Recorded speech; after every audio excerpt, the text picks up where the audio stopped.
मेरे भाइयों আল্লাহ তাআলা আমাদের কাছে কি আশা করেন? আল্লাহ তাআলা আমাদেরকে দুনিয়াতে আমাদের কাছে কি চান? আল্লাহ তাআলা দুনিয়াতে আমাদের কাছে শুধু এটাই চান যে তুমি আমার হয়ে যাও। বলেন তুমি আমার হয়ে যাও, বলেন বাস। দুনিয়া 60 আর 70 বছর তুমি আমার হয়ে থাকবা, কবরে হাসরে মিজানে হাজার হাজার বছর, আর জান্নাতে কোটি কোটি বছর আমি তোমার হয়ে থাকব। তুমি আমাকে দুনিয়াতে সঙ্গে রাখবা, আমি কবরে হাসরে মিজানে তোমাকে সঙ্গে রাখব। তুমি দুনিয়াতে আমাকে সাথে রাখবা, আমি কবরে হাসরে মিজানে তোমাকে সাথে রাখব। তুমি দুনিয়াতে তোমার ইচ্ছাকে আমার ইচ্ছা বানাবা, আমার ইচ্ছাকেই তুমি দুনিয়াতে তোমার ইচ্ছা বানাবা, আমার ইচ্ছাকে তুমি দুনিয়াতে তোমার ইচ্ছা বানাবা, জান্নাতে তোমার ইচ্ছাকে আমি আমার ইচ্ছা বানাবো। কি হবে? জান্নাতে কার ইচ্ছা হবে? আমার ইচ্ছা আল্লাহর ইচ্ছা হবে। জান্নাতে কার ইচ্ছা? আমার যেটা ইচ্ছা হবে এটাই হবে আল্লাহ তাআলার ইচ্ছা। কার জন্য এই অফার? যার আল্লাহর ইচ্ছা হবে দুনিয়াতে তার ইচ্ছা। এজন্য বলেন আল্লাহর ইচ্ছাকে দুনিয়াতে নিজের ইচ্ছা বানাবো। নিজের ইচ্ছা নাই, বলেন আমার কোনো ইচ্ছা নাই, বলেন আমার কোনো চাওয়া নাই, আমার কোনো ইচ্ছা নাই। আল্লাহ তাআলার যেটা ইচ্ছা সেটাই আমার ইচ্ছা।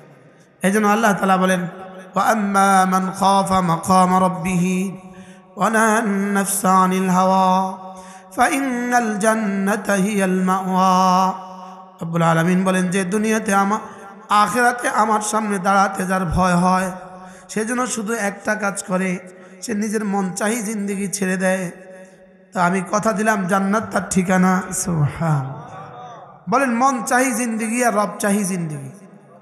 বলেন আমাকে মন চাহি জিন্দেগি না রব চাহি জিন্দেগি? দুনিয়াতে চলবে রব চাহি জিন্দেগি, আর জান্নাতে চলবে মন চাহি জিন্দেগি।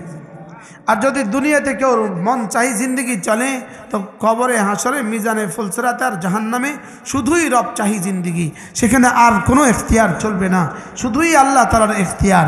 আর জান্নাতে শুধুই বান্দার এখতিয়ার। সুবহান। বলেন জান্নাতে কার এখতিয়ার?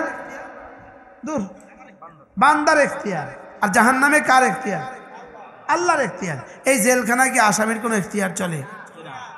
হ্যাঁ, জেলখানা কার এখতিয়ার চলে না?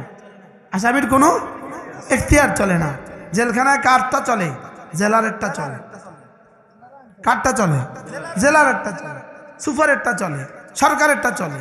তো জেলখানায় সরকারেরটা চলে, নিজেরটা চলে না। জাহান্নামে আল্লাহরটা চলবে, নিজেরটা চলবে না। আর শ্বশুর বাড়িতে নিজেরটা চলে। সুবহানাল্লাহ বলবেন। যা চায় সব দেয়, যা চায় সব দেয়। রাত 2টা বাজে উঠে যদি বলে চা খাবো, কতজন রেডি হয় চা বানাইতে? কি লিগা? এটা শ্বশুর বাড়ি। জান্নাতে আমরা জামাই। সুবহানাল্লাহ। আল্লাহ তাআলা নিজে বলেন ওয়াজাওয়াজনাহুম বিহুরিন আইন, আমি জান্নাতে ওদেরকে হুর আইনদের সাথে বিয়ে পড়িয়ে দিব। আল্লাহ আমি বিয়ে পড়াবো। সুবহানাল্লাহ বলেন। আমি বিয়ে করাবো। আল্লাহকে আমি বিয়ে করাবো। কে কাকে বিয়ে করাবে?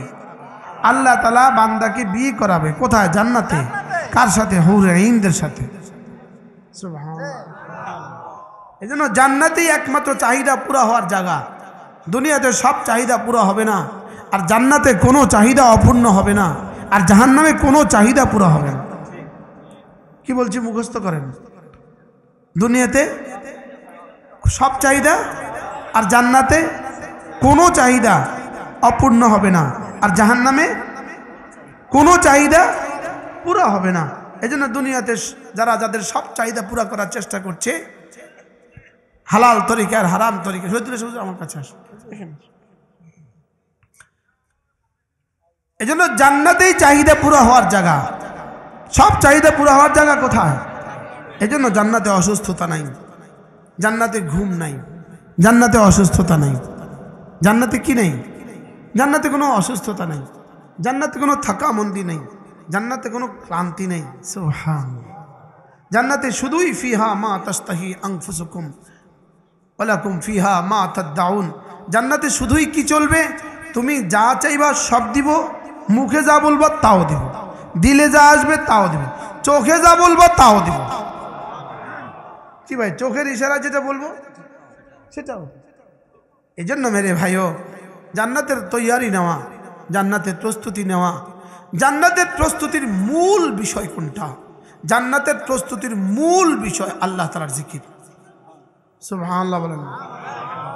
নামাজ জিকিরের একটা পার্ট, জিকিরের একটা অংশ। সুবহানাল্লাহ বলেন। নামাজ কি বলেন? নামাজ জিকিরের অংশ, রোজা জিকিরের অংশ, কালিমায়ে তয়্যিবা জিকিরের অংশ, সুবহানাল্লাহ জিকিরের অংশ, আলহামদুলিল্লাহ জিকিরের অংশ। আর সবটাকে একসাথে বলে জিকির। সবটাকে একসাথে কি বলে? ওয়ামা আল্লামনাহু শি'রা ওয়ামা ইয়ানবাগী লাহু ইন হুয়া ইল্লা যিকরুন ওয়া কুরআনুম মুবিন। রব্বুল আলামিন বলেন, আমি আমার রাসূলকে কোনো কবিতা শিখাইনি এবং কবিতা শেখার তার প্রয়োজনও নাই। আমি রাসূলকে দিয়েছি শুধুই জিকির, শুধুই কি? এজন্য আজীব জিকির হলো একটা ব্যাপক জিনিস। জিকির হলো বড় থেকে বড় একটা বিষয়। পুরো শরীয়তকে বলে জিকির, পুরা কোরআনকে বলে জিকির, পুরা হাদিসকে বলে জিকির। মিসওয়াক করা এটাও জিকির, মসজিদে ডান পা দিয়ে ঢোকা এটাও জিকির। আমি এখন ওয়াজ করছি এটাও জিকির, আপনারা এখন ওয়াজ শুনছেন এটাও জিকির। তাহলে জিকির একটা ব্যাপক শব্দ। বলেন জিকির কি? এই জন্য ওয়ামান আরাদা আন যিকরি ফাইন্না লাহু মাঈশাতান দানকা। আল্লাহ তাআলা বলেন যে জিকির বাদ দেয় আমি তার জীবনকে সংকীর্ণ করে দিব। এখানে জিকির বাদ দেয় মানে কোন জিকির? জিকির বাদ দেয় মানে কোরআন। সুবহানাল্লাহ। এখানে জিকির মানে শরীয়ত, এখানে জিকির মানে তরিকত, এখানে জিকির মানে হাকিকত, এখানে জিকির মানে মারিফত, এখানে জিকির মানে পুরো দিন। সুবহানাল্লাহ বলেন। জিকির মানে কি বলেন? পুরা দিন। আজীব না? আমরা জিকির কি মনে করি আছি?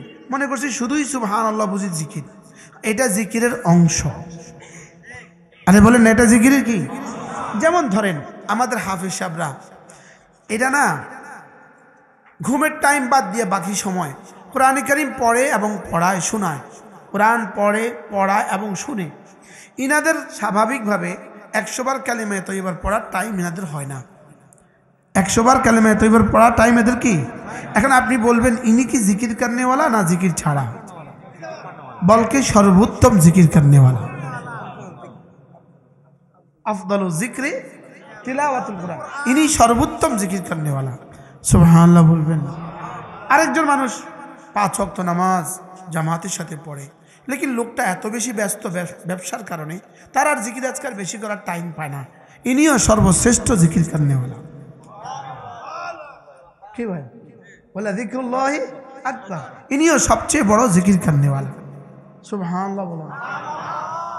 হ্যাঁ, এই সব কিছুর সাথে আবার সুবহানাল্লাহ পড়ে, তো ইনিও জিকির করনেওয়ালা। ইনিও কি? এই জন্য আল্লামা ইবনুল কাইয়্যিম আল জাওজিয়া এক বিখ্যাত মুহাদ্দিস ছিলেন। তিনি একটা কিতাব আছে তার আল ওয়াবিলুস সাইয়্যিব। আমরা আলহামদুলিল্লাহ এই কিতাবটা বাংলা করে ফেলেছি। আমাদের 15 নম্বর কিতাব এটাই আসবে বাজারে ইনশাআল্লাহ। 14টা তো এখন আছে, আমাদের 14টা কিতাব আছে গাড়িতে, যারা আগে কিনেন নাই নিয়ে যাবেন। আর 15 নম্বরটা আসবে, এটার নাম কি? আল ওয়াবিলুস সাইয়্যিব ফিল কালিমিত তাইয়্যিব। এই কিতাবের মধ্যে তিনি লেখেন আল মুজাহিদুদ যাকির খায়রুম মিনাল মুজাহিদ বিলা যিকরিন। ওই মুজাহিদ যে জিকির করে, এই মুজাহিদ ওই লোকটার চেয়ে, ওই মুজাহিদের চেয়ে শ্রেষ্ঠ যে মুজাহিদ জিকির করে না। সুবহানাল্লাহ বলেন। এর সাথে আমি জুড়ে দিয়েছি, ওনার সাথে এখানে আরো আছে আল মুহাদ্দিসুদ যাকির খায়রুম মিনাল মুহাদ্দিস বিলা যিকরিন, আল মুফাসসিরুজ যাকির খায়রুম মিনাল মুফাসসির বিলা যিকরিন, আল ফাকিহুজ যাকির খায়রুম মিনাল ফাকিহ বিলা যিকরিন। সুবহানাল্লাহ বলেন। কি ভাই, আমার তো মনে হয় আল্লাহ তাআলার কাছে কোন মানুষের দাম বাড়ার মাপকাঠি হলো জিকির। দাম বাড়ার মাপকাঠি কি? যে শুধুই দেখি ওর কলিজায় আমার জিকির আছে কিনা। এটাকে বলে জিকরে কলবি। ওর হৃদয়ে আমার জিকির আছে কিনা। বলেন বলেন, ওর কলিজায় আমার জিকির আছে কিনা। বলেন না, ওর কলিজায়, যার কলিজায় জিকির আছে, কলিজায়, কলিজায় জিকির মানে আল্লাহ তাআলার জাত ও সিফাতের ইয়াকিন। কলিজায় জিকির মানে কি? আল্লাহ তাআলার জাত ও সিফাতের ইয়াকিন। আল্লাহ তাআলা আমাকে দেখেন, এই কথাটা যার কলিজায় সর্বক্ষণ জাগ্রত থাকে, এটা হলো কলিজার জিকির বলা। সুবহানাল্লাহ বলেন। বলেন আল্লাহ তাআলা আমাকে দেখেন, বলেন আবার বলেন। এই কথাটা যার কলিজায়, এই লোকটা কোনো ইবাদত ছাড়তে পারে না, কোনো গুনাহ করতে পারে না। তাহলে একটা কথা, আল্লাহ তাআলা আমাকে দেখেন, সবাই একটু বুঝে বুঝে বলেন তো, আবার বলেন কতক্ষণ দেখেন? হ্যাঁ, তাইলে আলাম ইয়ালাম বিআন্নাল্লাহা ইয়ারা, আল্লাহ তাআলা বলেন সে কি জানে না আমি তাকে দেখছি। এই আয়াতে কারিমা দুজনের শানে নাজিল হয়েছে। একজন হলো আবু জাহাল, আরেকজন হলো আল্লাহ রাসূল। সুবহানাল্লাহ বলবেন, বলো তো এটা বুঝি কথা আজীব। এটা কোন সূরার আয়াত? সূরা আলাক। সূরা আল্লাহ রাসূল বাইতুল্লাহতে নামাজ পড়ছেন। আবু জাহল একদিন এসে বলে, মুহাম্মদ খবরদার, তুমি আর যেন বাইতুল্লাহতে নামাজ না পড়ো, তুমি এখানে আর নামাজ পড়বা না। আল্লাহ রাসূল দ্বিতীয় দিন আবার পড়ছেন নামাজ। সে আইসা আবার বলে, তোমাকে না নিষেধ করছি এখানে নামাজ পড়তে না। তৃতীয় দিন রাসূল আবার পড়ছে নামাজ। সে আইসা বলে, আওয়াজ আরো বলুন, তোমাকে না বলছি এখানে নামাজ পড়তে না। বিষয়টা কি? রাসূলকে আল্লাহ তাআলা এই আয়াত নিয়ে পাঠাইলেন। সুবহানাল্লাহ।